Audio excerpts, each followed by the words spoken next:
Hello students, welcome to our channel. ఈ వీడియోలో మనం ఈరోజు హిందూ న్యూస్ పేపర్ నుంచి వచ్చిన ఇంపార్టెంట్ కరెంట్ అఫైర్స్ ఆర్టికల్స్ గురించి డిస్కస్ చేసుకుందాం. అందులో first one index of industrial production గురించి ఈ టాపిక్ తీసుకున్నాం. ఇది చూడండి, లెఫ్ట్ కార్నర్లో మనకి హిందూ పేపర్లో ఈ ఆర్టికల్ వచ్చింది. ఈ ఆర్టికల్ దేని గురించి అంటే ఇండెక్స్ ఆఫ్ ఇండస్ట్రియల్ ప్రొడక్షన్. ఇక్కడ కొన్ని కీ పాయింట్స్ మనం డిస్కస్ చేద్దాం. దిస్ ఏప్రిల్ 2026లో ఇండెక్స్ ఆఫ్ ఇండస్ట్రియల్ ప్రొడక్షన్ అనేది బేస్ ఇయర్ని చేంజ్ చేశారు. అంతకుముందు 2012 to 13 అలా ఉండేది. ఇప్పుడు 22 to 23కి బేస్ ఇయర్ మార్చారనమాట. అంటే ఒక ప్రామాణికంగా ఒక ఇయర్ని తీసుకొని ఆ ఇయర్ని బేస్ చేసుకొని నెక్స్ట్ ఎంత ఇంప్రూవ్ అయ్యింది అనేది క్యాలిక్యులేట్ చేస్తారు. ఎవ్రీ డికేడ్కి అంటే ఎవ్రీ 10 yearsకి ఒకసారి ఈ బేస్ ఇయర్ అనేది చేంజ్ చేస్తారు. అయితే ఇప్పుడు ఇండెక్స్ ఆఫ్ ఇండస్ట్రియల్ ప్రొడక్షన్ ఒక బేస్ ఇయర్ ఎంత అంటే 2022 to 23కి చేంజ్ చేశారు. From 2012 to 13. ఇది ఎందుకు చేంజ్ చేయాల్సి వచ్చింది అంటే మేజర్గా గ్లోబల్ డిస్రప్షన్స్. మనకి యుఎస్ ఇజ్రాయెల్ లైక్ ఇరాన్తో కాన్ఫ్లిక్ట్ అయినా అవ్వచ్చు, US like Ukraine Russia conflict అయినా అవ్వచ్చు. వీటి వల్ల మనకి ఏమైందంటే ఇంటర్నేషనల్గా oil and gas supply chains అనేవి డిస్టర్బ్ అయ్యాయి. So that industrial production related to this oil and gas sectors అంటే చాలా ఎక్కువగా ఎఫెక్ట్ అయ్యాయి. సో దట్ వీటిని బేస్ చేసుకొని బేస్ ఇయర్ని చేంజ్ చేయడం జరిగింది. అంటే ప్రస్తుత కాలం అనుసారంగా మనం బేస్ ఇయర్ని చేంజ్ చేశారు. And it is also changing the structure of India's economy through the major methodological revision. ఈ మెథడలాజికల్ రివిజన్ చేయటం వల్ల ఎకానమీ స్ట్రక్చర్ కూడా చేంజ్ అయిపోతుంది. అయితే ఇండస్ట్రియల్ గ్రోత్ మనం తీసుకున్నట్లయితే ఇయర్ ఆన్ ఇయర్ ఇండస్ట్రియల్ ఎంత ఇంప్రూవ్ అవుతుందంటే 4.9% గ్రో అవుతుంది. ఈ 2026 ఏప్రిల్ 26లో ఇచ్చిన రిపోర్ట్ అనమాట. సెక్టర్ వైజ్గా మనం చూసుకున్నట్లయితే పర్ఫార్మెన్స్ ఎలా ఉందంటే క్యాపిటల్ గూడ్స్లో 16% ఉంది, కన్సూమర్ డ్యూరబుల్స్లో 4.3%, కన్సూమర్ నాన్ డ్యూరబుల్స్లో 2.8% అనేది ఇంప్రూవ్మెంట్. ఆ చేంజ్ అనేది ఇండస్ట్రియల్ సెక్టర్ అనేది మనం చూస్తున్నాము. It is a very resilient type of growth అనమాట. అదర్ సెక్టర్స్ ఆఫ్ ఎకానమీ చూసుకున్నట్లయితే రెసిలియంట్ ఉంటే ఎంత పడిపోయినప్పటికీ తిరిగి పుంజుకోవడం అంటారు కదా, ఆ విధంగా చూసుకున్నట్లయితే ఎన్ని గ్లోబల్ అన్సర్టెనిటీస్ ఉన్నప్పటికీ కూడా ఇండస్ట్రియల్ సెక్టర్ అనేది every year it is showing the positive results. Year on year grow అవుతూనే ఉందన్నమాట. అయితే న్యూ రిఫార్మ్స్ ఏంటి అంటే ఫస్ట్ బేస్ ఇయర్ చేంజ్ చేశారు. And new sector has been introduced in this index of industrial production. అదేంటి అంటే water supply, sewage and waste management. దీన్ని కూడా ఈ వర్క్ని కూడా ఇండస్ట్రియల్గా వైజ్గా తీసుకొని వచ్చారనమాట ఇండస్ట్రియల్ సెక్టర్లో. దీని వెయిట్ ఎంత ఉంది అంటే 2.02%. దీనివల్ల ఏంటి అంటే అర్బన్ ఇన్ఫ్రాస్ట్రక్చర్ గ్రో అయ్యే ఛాన్స్ ఉంటుంది అండ్ శానిటేషన్ కూడా బెటర్గా ఇంప్రూవ్ అవుతుంది. అంటే ఇప్పటి వరకు దీన్ని మనం ఇండస్ట్రియల్ సెక్టర్గా తీసుకోలేదు, it's like A service sector.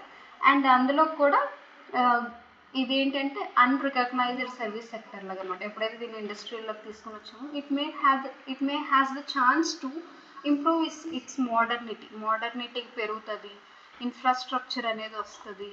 ఎప్పుడైతే ఇండస్ట్రియల్ స్ట్రక్చర్ మనం తీసుకొని వచ్చినామో మోర్ టెక్నాలజీ కూడా అడాప్ట్ చేసుకోవడానికి ఛాన్స్ ఉంటుంది అనమాట. సో దట్ అందుకోసం అనేది ఈ శానిటేషన్ ఇంప్రూవ్ అవుతుంది అండ్ ఎన్విరాన్మెంటల్ సర్వీసెస్ కూడా ప్రొవైడ్ చేస్తాం. అండ్ ఇలా చేయటం వల్ల మనకి ఏవైతే సస్టైనబుల్ గోల్స్ ఉన్నాయో, సస్టైనబుల్ డెవలప్మెంట్ గోల్స్ ఉన్నాయో వాటికి అనుగుణంగా పనిచేసే ఛాన్స్ కూడా ఉంటుంది.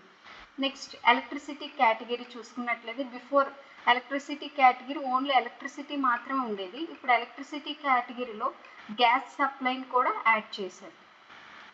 అండ్ వెయిట్ ఎంత పెంచారంటే బిఫోర్ ఇట్ వాజ్ ఏ 7.99%, ఇప్పుడు దాన్ని 10.87%కి పెంచారనమాట. ఎలక్ట్రిసిటీ యొక్క వెయిటేజ్ని పెంచారు 7.99% టు 10.87%. దీనివల్ల మనకి ఏం జరుగుతుందంటే గ్యాస్ ఇప్పుడు మనం చూస్తున్నాం, గ్యాస్ అనేది ఒక ప్రాపర్ ఇండస్ట్రియల్గా ఎస్టాబ్లిష్డ్గా లేకపోవడం వల్ల సప్లై షార్టేజెస్ అనేవి కూడా చూస్తున్నాం. ఎప్పుడైతే దీన్ని ఇండస్ట్రియల్ సెక్టర్లోకి యాడ్ చేశారో more chances to increase its infrastructure. And energy diversification కూడా జరుగుతుంది. And greater role in the economic activity, దీని యూటిలిటీస్ కూడా పెరుగుతాయి అన్నమాట. అండ్ నెక్స్ట్ మ్యానుఫ్యాక్చర్ అనేది ఎప్పుడు డామినెంట్ రోల్లోనే ఉంది, బికాస్ ఇండస్ట్రియల్ సెక్టర్ అనేది మ్యానుఫ్యాక్చరింగ్ సెక్టర్ కదా, second sector. So that before manufacturing sector 77.63 weightage ఉండేది, ఇప్పుడు 76.06 వెయిటేజ్.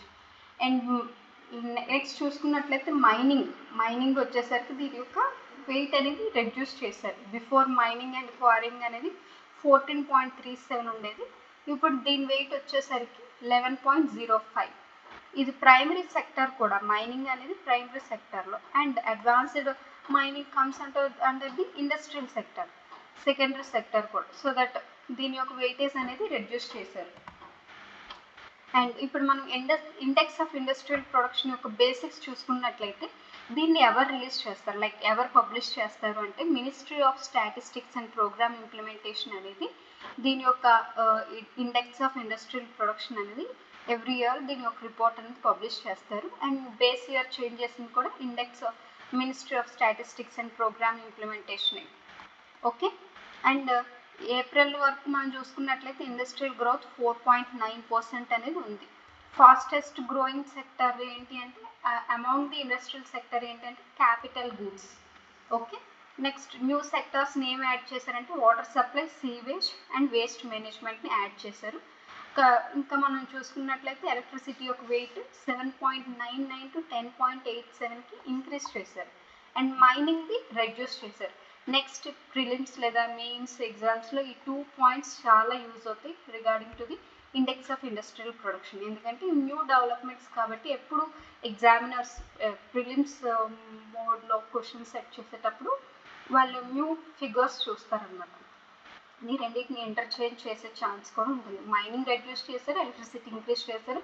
అండ్ న్యూ సెక్టర్ దేన్ని యాడ్ చేశారంటే water supply, sewage and waste ట్రీట్మెంట్ని యాడ్ చేశారు. అండ్ నెక్స్ట్ మనకి ఇండస్ట్రియల్ సెక్టర్లో చూసుకున్నట్లయితే నెక్స్ట్ ఇంపార్టెంట్ కాన్సెప్ట్ ఏంటంటే 8 కోర్ ఇండస్ట్రీస్. మనకి ఇండస్ట్రీలో చాలా థౌజండ్స్ ఆఫ్ ఇండస్ట్రీస్ ఉంటాయి, టైప్స్ ఉంటాయి. అందులో మనకి 8 కోర్ ఇండస్ట్రీస్ అనేవి వెరీ వెరీ ఇంపార్టెంట్. ఎందుకంటే అవి డైలీ లైఫ్లో ఇంపార్టెంట్ రోల్ ప్లే చేస్తాయి. వాటిలో ఏ ఒక్కటి లేకపోయినా హ్యూమన్స్ లైఫ్ అనేది అక్కడికి ఆగిపోతుంది అనమాట. కాబట్టి ఆ ఇంపార్టెంట్ 8 కోర్ ఇండస్ట్రీస్ ఏంటి అంటే ఇవన్నమాట: coal, crude oil, natural gas, refinery products, fertilisers, steel, cement and electricity. ఈ 8ని మనం 8 కోర్ ఇండస్ట్రీస్గా మనం చెప్తాము. ఇవి ఎంత వెయిట్ ఉంది అంటే ఇండెక్స్ ఆఫ్ ఇండస్ట్రియల్ ప్రొడక్షన్లో 40.27% ఉంది. ఓకే. CCNRF, SCE షార్ట్కట్లో ఈ 8 కోర్ ఇండస్ట్రీస్ని గుర్తుపెట్టుకోవడానికి చూడండి. అండ్ దీన్ని ఎవరు రిలీజ్ చేస్తారంటే office of the economic adviser of the ministry of commerce and industry. ఈ అనేది ఎవ్రీ మంత్ 8 కోర్ ఇండస్ట్రీస్ యొక్క పర్ఫార్మెన్స్ అనేది రిలీజ్ చేస్తుంది. ఓకే. ఇంపార్టెంట్ ఫ్యాక్ట్స్ అయితే ఇవన్నమాట. ఈ industry of industrial production and 8 core industries. నేను బట్టి మీకు ఈ టాపిక్ రివిజన్ అయ్యిందని అనుకుంటున్నాను. Very very important. New developments కూడా ఎగ్జామినర్ ఎప్పుడు వీటిపైన కాన్సన్ట్రేట్ చేస్తారు కాబట్టి న్యూ డెవలప్మెంట్స్ అనేవి చాలా చాలా important. Thank you so much. Have a happy day.